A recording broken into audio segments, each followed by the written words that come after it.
Willkommen zu einem neuen Video von der Kokon hier aus dem Mittelmeer. In diesem Video geht es darum, dass wir aus dem Mittelmeer wieder ausfahren, durch die Straße von Gibraltar, um später weiter nach Westen zu fahren. Wir haben uns natürlich überlegt, wo wollen wir überhaupt hinfahren? Also nicht nur nach Westen, sondern wo wollen wir hinfahren und wo wollen wir unsere Zeit im nächsten Winter verbringen? Und ich habe, ehrlich gesagt, keine Lust mehr gehabt, 6 Monate lang im Hafen zu sein, sondern ich wollte auch im Winter segeln. Und wir sind ja schon 1998 und 1999 einmal über den Atlantik gegangen und wieder zurück. Und das war einfach toll. Deswegen war die Idee, lass uns einfach nochmal in die Karibik fahren. Warum nicht? Wir haben das Schiff, wir haben die Zeit und finanziell ist es auch kein Problem. Also lass uns fahren.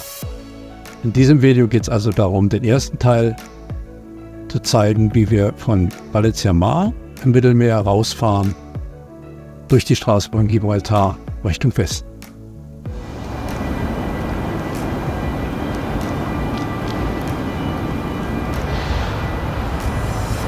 Morgen früh fahren wir wieder los hier von Valencia Richtung Mallorca, sind 135 Meilen. Das heißt, wenn wir früh losfahren, sind wir wahrscheinlich am nächsten Tag relativ früh da. Den Wasserpass müssen wir noch sauber machen, das ist ziemlich bewachsen hier, weil das wird uns mächtig bremsen. Ansonsten ist alles fertig, wir haben sogar die Selbststeueranlage angebaut. Das Beibot kommt vorne rauf. Eigentlich soweit alles vorbereitet. Nach über 5 Wochen hier im Hafen, wir waren in Deutschland zwischendurch, legen wir jetzt wieder ab Richtung Mallorca. Wir fahren nach Santa Ponsa, eine große Bucht, in der man sehr gut ankern kann. Dort erwarten wir dann Besuch aus Deutschland von unserer Freundin Petra.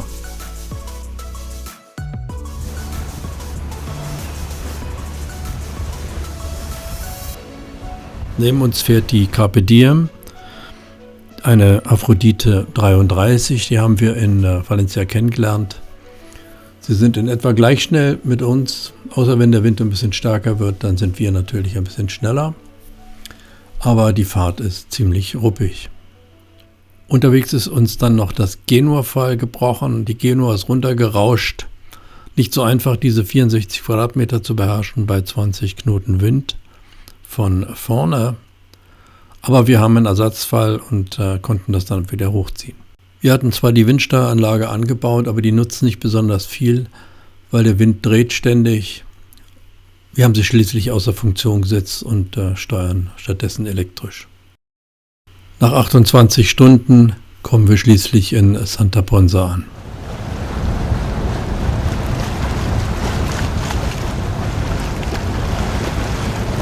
So, das ist das.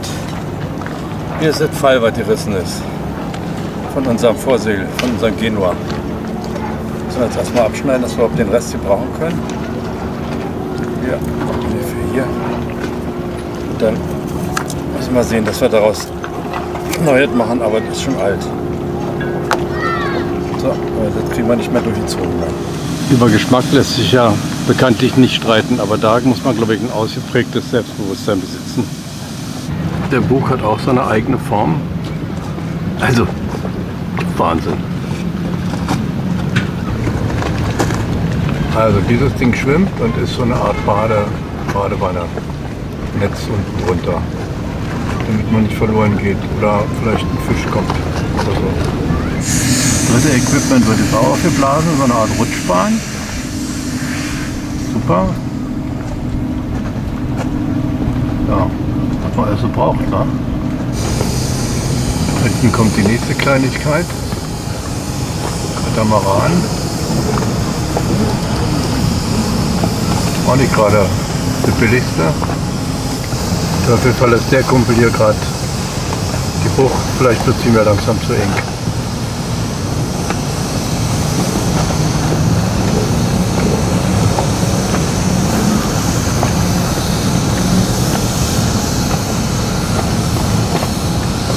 So bleiben wir doch bei was Schönem hängen. Heute am 15. August verlassen wir wieder die Bucht von Santa Ponsa. Petra aus Hamburg ist auch hier bei uns jetzt für 10 Tage. Und wir fahren jetzt rüber, vermutlich nach Estrenk. Wind ist überhaupt keiner. Das ist das Brett, Stand-Up-Pedal-Brett. Zum ersten Mal ausgepackt. Bin mal gespannt. Super! Die ersten Übungen hier. Schön. Scheint sichtlich Spaß zu machen, ne? Ja, das glaube ich auch. So, was gibt's jetzt Leckeres? Erzähl mal. Es gibt heute Abend Pfannkuchen mit Bacon, Tomaten und Käse. Und dazu gibt es einen Tomaten-Olivensalat. Tomaten-Olivensalat, wunderbar. Ah, und das ist jetzt hier. Das ist sozusagen der Bacon, der schon mal abgekühlt heute Abend als Füllung dienen wird. Okay. Und da vorne, was hast du da noch gemacht? Nüsse? Da haben wir dann kandierte Walnüsse mit Honig. Oh. Ja, das gibt es aber nicht heute, sondern das wird es die Tage geben. Ich wollte das nur schon mal vorbereitet haben, damit man nicht mehr so viel Arbeit hat. Inzwischen sind wir in Caprera angekommen, bleiben dort einen Tag bzw. eine Nacht, weil länger darf man im August dort nicht bleiben, und verbringen unseren Tag einfach mit etwas Stand-Up-Paddle und Schnorcheln. Aber ich muss sagen, die Unterwasserwelt ist dort nicht so besonders interessant, jedenfalls nicht in der Ecke, wo wir gewesen sind.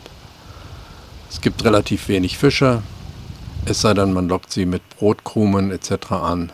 Dann kommen viele, aber so richtig interessant ist die Unterwasserwelt dort nicht. Aber die Frage ist jetzt, warum fahren wir eigentlich im Sommer aus dem Mittelmeer raus? Normalerweise fahren die Leute im Sommer ins Mittelmeer, um dort zu segeln, aber wir fahren aus dem Mittelmeer raus. Und warum machen wir das?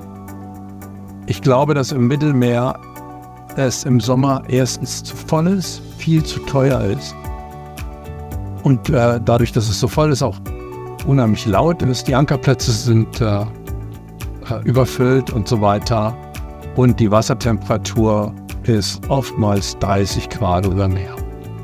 Und das hat jetzt natürlich eine gewisse Folge. Wassertemperatur von 30 Grad oder mehr ist die ideale Temperatur zur Bildung von schweren Stürmen. Und genau das passiert auch in den letzten Jahren immer mehr. Es gibt unheimlich viele Gewitterstürme, haben wir jetzt auch erlebt. Das sieht man auch im Film. Und man muss wahnsinnig aufpassen und jeden Tag in den Wetterbericht gucken, wo sind Gewitterstürme. Es gibt aber auch die sogenannten Medicanes. Und Medicanes sind Hurricanes im Mittelmeer. Da gab es einen, ich glaube vor 2 Jahren, jetzt also 22, glaube ich, in Korsika. Da sind die Winde von 0 auf über 60 Knoten hochgegangen und wahnsinnig viele Boote sind am Strand gelandet. Und 2023 gab es auch einen in Mallorca. Und die Gefahr, dass diese schweren Stürme zunehmen, die ist einfach sehr groß. Und mit dem kommenden Sommer oder in den Sommern, wo es so heiß ist, wird die Wahrscheinlichkeit extrem hoch. Also deswegen fahre ich lieber raus aus dem Mittelmeer im Sommer. Ne? Zu voll, zu teuer und so weiter und auch wegen dieser Stürme. Inzwischen ist es Ende August und unsere Freundin Petra ist wieder nach Hause geflogen. Wir aber machen uns jetzt auf den Weg Richtung Ibiza, um so langsam aus dem Mittelmeer zu verschwinden. Im Moment ist der Wind sehr günstig für uns.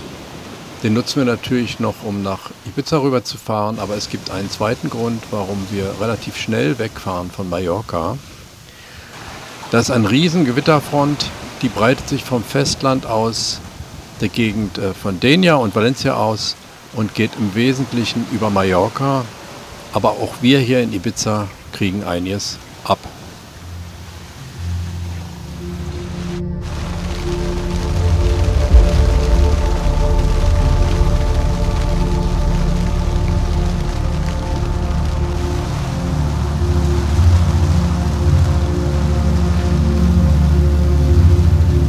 Der starke Regen kommt uns gar nicht so ungelegen, weil dadurch wird endlich mal das ganze Salz vom Deck gewaschen.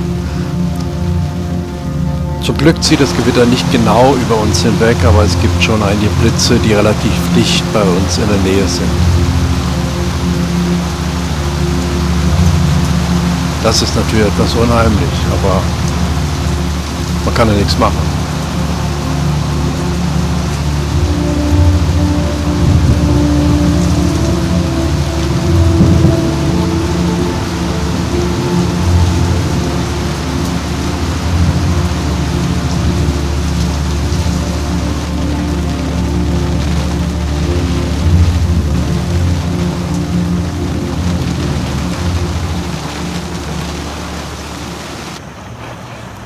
Ein paar Tage später sind wir in einer kleinen Bucht in der Nähe der Stadt San Antonio angekommen. Wir üben noch etwas Stand-Up-Paddle, das macht wirklich Spaß. Und die Hütten, die man im Hintergrund sieht, sind ehemalige Fischerhütten und inzwischen haben wir den Eindruck, dass es eher so eine Art Hippie-Behausungen sind, typisch Ibiza eben. Nach einer extrem unruhigen Nacht fahren wir früh morgens los Richtung Cartagena ans Festland von Spanien. Wir hatten wirklich eine Nacht mit extrem viel Schwell und Wind. Es war sehr stürmisch und wir sind regelrecht geflüchtet morgens, um nach Cartagena zu fahren.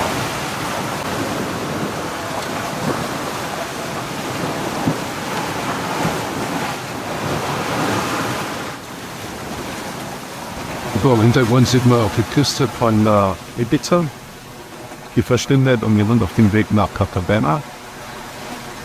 Insgesamt rund 145 Meilen. Aber Wind, wir fahren 7 Pfoten, teilweise mehr. Einmal über Nacht morgen sind wir am Vormittag da.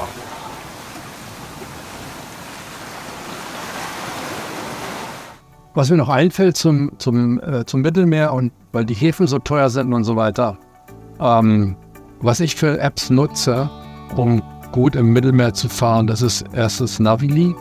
Navili ist für mich inzwischen die Hauptquelle der Information geworden, neben den Büchern. Also die Bücher, ich habe ja immer die Bücher gehabt hier von, wie heißen die, von Imre zum Beispiel, und sind eigentlich eine gute Ergänzung zu Navili. Aber die App Navili, die sagt sehr viel aus, finde ich, über die Ankerplätze, über die Häfen und so weiter und so weiter. Die Bücher sagen auch sehr viel über die Passage Information, also worauf muss man in der Passage achten und so. Da hilft Navili nichts. Da sieht man zum Beispiel in der Straße über Gibraltar, dass da die Bücher einfach nötig sind. Ja. Ich habe so das Gefühl, dass man im Hochsommer nur als schwimmende Geldbörse angesehen wird. Also da gibt es Preise zum Teil in den Häfen, die sind jenseits von Gut und Böse. Das Schärfste war, glaube ich, was ich jetzt gehört habe, waren für ein 40-Fuß-Schiff 260 € Dinar. Das ist ja völlig Irrsinn. War irgendwo in Italien. Oder 50 € für eine Boje, aber du hast kein Recht, mit deinem Beiboot an Land zu gehen und du hast auch kein Recht, deinen Müll da abzuliefern. Was ist das denn? Also das ist reine Geldschneiderei und ich habe keine Lust, irgendwie so eine wandelnde Geldbörse zu sein. Von daher ist es angenehmer, im Frühjahr zu fahren. Da sind die Leute freundlich, da sind die Preise noch moderat, da sind nicht viele unterwegs, die Ankerplätze sind relativ leer. Also im Frühjahr ist es im Prinzip besser. Und da die Häfen so teuer sind, habe ich noch einen Tipp. Es gibt ein Portal, was die städtischen Häfen verwaltet. Das heißt in Spanien, das Portal heißt portsib.es. Da kann man sich anmelden und bekommt dann Häfen angeboten, die vergleichsweise günstig sind. Neben Navili nutze ich auch noch natürlich die Wetterinformationen, die sind im Mittelmeer sehr wichtig. Da muss man eigentlich jeden Tag reingucken, weil das kann sich ständig ändern. Also im Vergleich zum Atlantik sind die Wettervorhersagen im Mittelmeer sehr, sehr ungenau. Aber um das zu vergleichen, nutze ich oftmals PredictWind. Da kann man 4 verschiedene Modelle oder sogar noch mehr miteinander vergleichen und sieht, ob die auseinanderlaufen oder nicht. Und wenn die Vorhersagen auseinanderlaufen, dann weiß man, dass die Modelle nicht gut genug sind. Oder keine stabile Vorhersage liefern können, sagen wir es mal so. Und wenn ich mal schnell irgendwo reingucke, dann nutze ich auch ganz gerne Windy. Da kann man auch gut sehen, wie Strömungen oder beziehungsweise wie der Schwell in den Buchten ist und so. Da gibt es gute Detaildarstellungen. Also sowas wichtig ist wirklich, den Wetterbericht und das Wetter im Mittelmeer zu beobachten. Der Hafen von Cartagena liegt sehr geschützt. Wir gehen in die Altstadt und sind sehr gespannt, denn wir haben schon sehr viele schöne Sachen über Cartagena gehört und gelesen. Es soll dort interessante Ausgrabungen gegeben haben und wir freuen uns darauf, das alles zu besichtigen. Hier kommen ein paar Eindrücke jetzt aus der Innenstadt.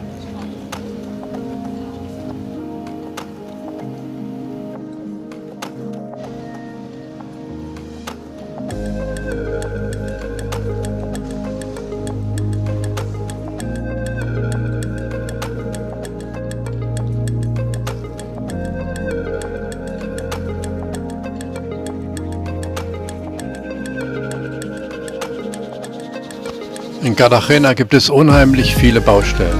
Zum Teil sind von den Häusern nur die Fassaden erhalten und dahinter ist das ganze Haus abgerissen. Man sieht wirklich überall Baugerüste und da wird für eine Restaurierung sehr viel Geld in die Hand genommen.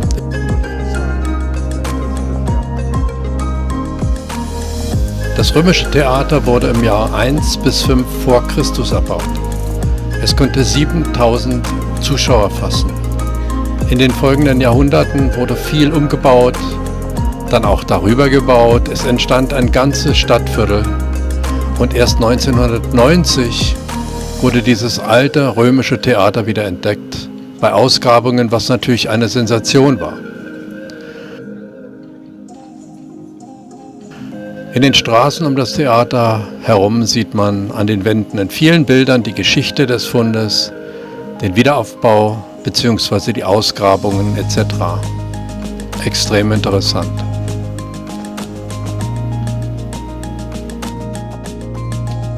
Nach einem kurzen Ankerstopp in La Azoya geht es weiter Richtung Gibraltar. Wir müssen allerdings nochmal tanken in Fuengirola und am nächsten Morgen fahren wir dann durch bis nach La Linea.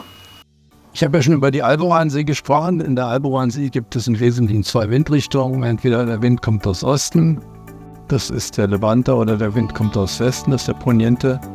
Und die Winde in der Alboransee können sehr stark sein, aber man kann sich auch trotzdem nicht unbedingt auf den Wetterbericht verlassen. Ich habe da schon einen tollen Wind prognostiziert gehabt und schließlich bin ich nur unter Maschine gefahren. Also, okay, aber was wichtig ist in der Alboransee sind die Strömungen. Viel Wasser strömt ins Mittelmeer. Und diese Strömung, die verteilt sich natürlich in der Alboransee. Und wenn man sich das mal anguckt, zum Beispiel bei Windy kann man das sehr gut sehen, dann sind das so richtig Schlangenbewegungen. Ja? Und also es strömt nicht nur in der Mitte geradeaus rein, sondern es geht so, windet sich so ein bisschen. Und wenn man eine Gegenströmung hat, dann habe ich die Erfahrung gemacht, dass wenn man sich relativ dicht unter Land hält, dass man dann im Wesentlichen einen Nährstrom hat, also ein Strom, der, wenn er tendenziell nach Osten geht, dann als Nährstrom wiederum nach Westen geht. Also dicht unter Land ist eher mit Nährstrom zu rechnen. Aber auch die Strömungskarten sind nicht so genau. Musste ich feststellen, wir hatten also manchmal Strömung mitgehabt und hatten starke Strömung bis 2 Knoten gegen an. Und die Strömung kann sehr stark sein, die kann 2 Knoten oder mehr betragen.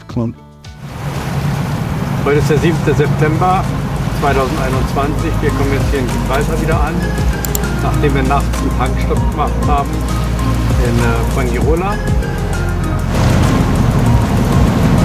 Jetzt haben wir auch gerade nochmal in Gibraltar getankt. Alles ist voll und wir gehen jetzt hier vor Anker vor La Linea. Und wer da vorne schon liegt, ist die Busi, eine Contest 46, die wir schon eine ganze Weile mit denen wir zusammen fahren, immer wieder, die ich schon aus Portimao kenne.